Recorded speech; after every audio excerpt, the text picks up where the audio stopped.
welcome to my July TBR.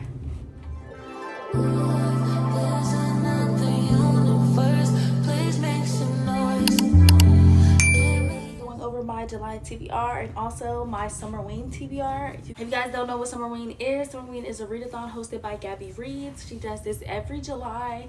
It's just bringing Halloween to July because us spooky girls, we love Halloween. I have been participating in this readathon for maybe 2 or 3 years. I'm really excited. This year I'm going to be doing 2 vlogs. It is longer this time. Normally it's just 7 days. I think it's 8 days this time, so it ranges from July 5th through July 12th. First, I'm going to talk about the books I want to read for Summerween because I'm just really excited about it. Okay, the first book I want to read during Summerween is Nightmare on Beacon Street. This is by Emily Ruth. This is like a short novella that sets a debut suspense thriller and a love letter to vintage horror movies. And a babysitter must overcome her own anxiety to protect 2 children when strangers come knocking at the door. I picked this book up from 2nd and Charles.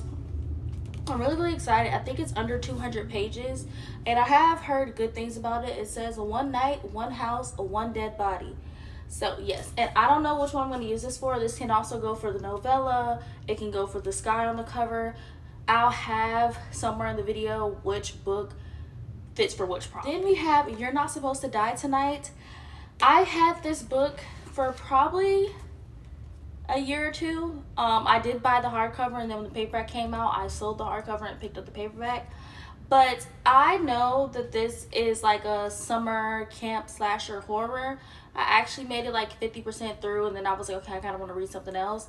It says, can you survive the night? Charity has a summer job of her dreams, playing the final girl at Camp Mirror Lake. Guests pay to be scared in a full contact horror game. As Charity and her crew recreate scenes from the classic slasher, The Curse of Camp Mirror Lake, the more realistic the fear becomes, the better for the business. On the last weekend of the season, Charity's co-workers begin disappearing, and when one ends up dead, Charity's role as the final girl suddenly becomes all too real. If Charity and her girlfriend Beza hopes to survive the night, they must figure out who the killer is.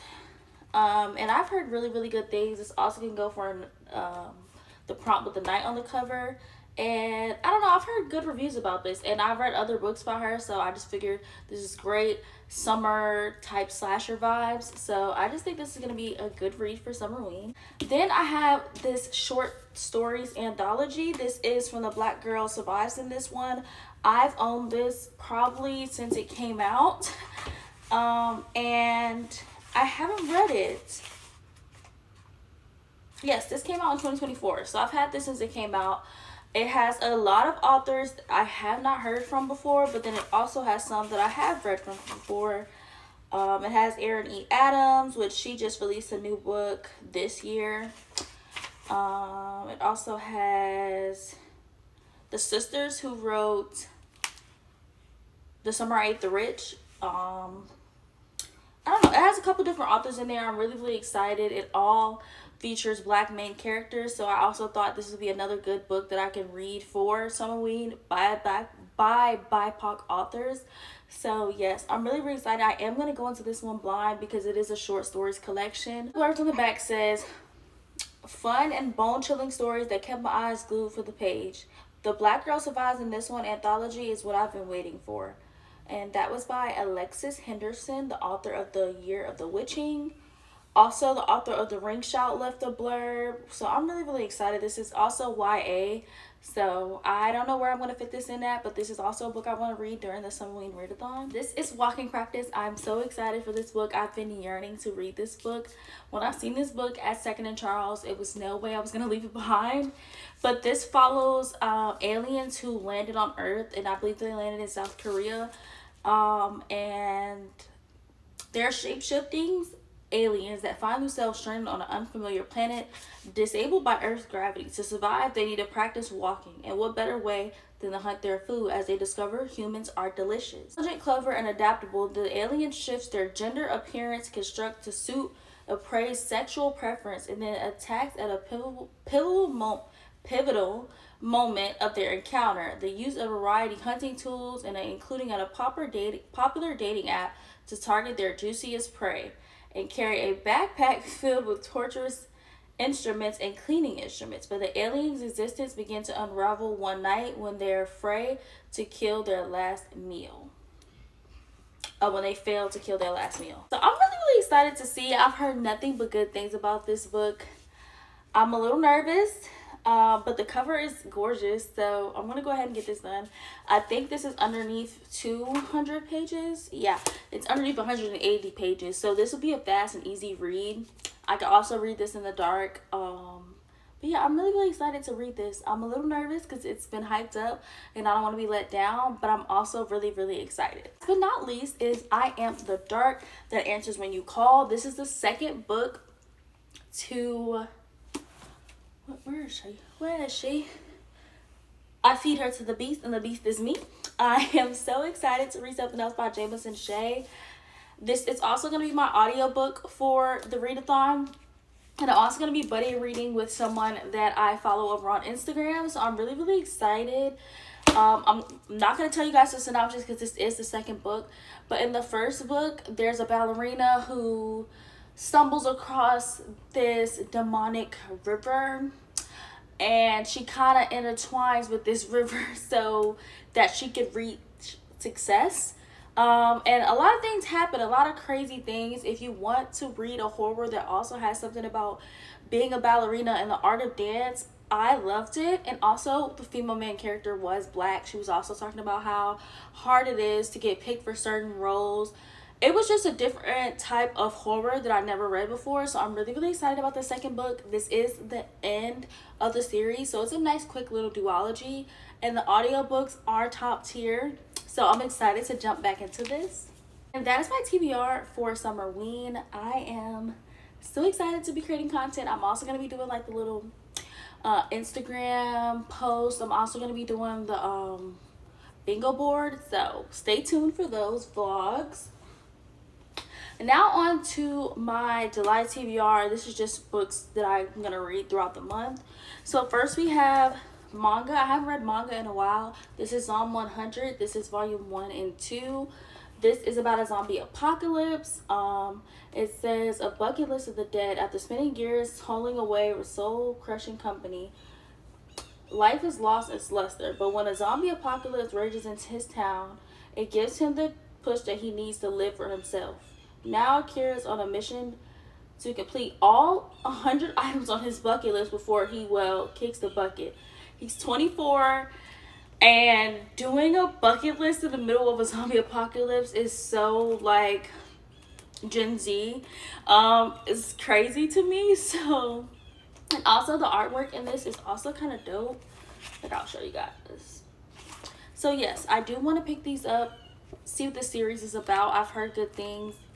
And a little horror manga is also kind of nice for Summerween since we're loving the fall vibes right now. But yes, this is Psalm 100 volume 1 and 2. Then I have a new release by Miss Tiffany D. Jackson herself. This is a middle grade book. I heard it was for 9 to 12 years old, but Jan Agathon read it in a vlog one time, or I think she talked about it on Instagram. And I was like, okay, I was a little skeptical because it was for young readers, but she actually said it was really good. And she's also coming into town. She's going to be at a Virginia Beach Barnes & Nobles on the 6th. So I'm going to get this book signed, meet her, talk to her. I love all of her work. I think the lowest I've ever rated a book was 3 stars by her, which is still pretty good to me. This is about a girl who spends the summer in a rich type of vineyard. Her parents are going to be good for her to get out of Brooklyn to enjoy this new scenery. But things are not what it seems. It says, I gulped, my legs feeling wobbly. It didn't really hit me until now. There might be a murderer among us. The person could be standing next to us, waiting for ice cream, hanging out at the arcade, tanning on the beach. Just like in the water, you never know what's lurking, hunting, and ready to attack. And the cover is stunning. It's so gorgeous. This is a thrilling middle grade debut. It is packed with heartfelt, pounding twists and turns that will keep readers guessing until the end. So, yes, it says, until the shocking death of a teenage boy, was it a drowning, a shark attack, or unthinkable murder? She's determined to solve the mystery, but her investigation uncovers shattering secrets that could change her own life as she know it, if she survives. So I'm excited. It's a quick little read. Also, the sprayed edges were everything. Like, this cover is gorgeous. So yes, I'm really excited to pick up Tiffany D. Jackson's new book. Then I have a summer read, which is only for the summer. This is by Shannon O'Connor.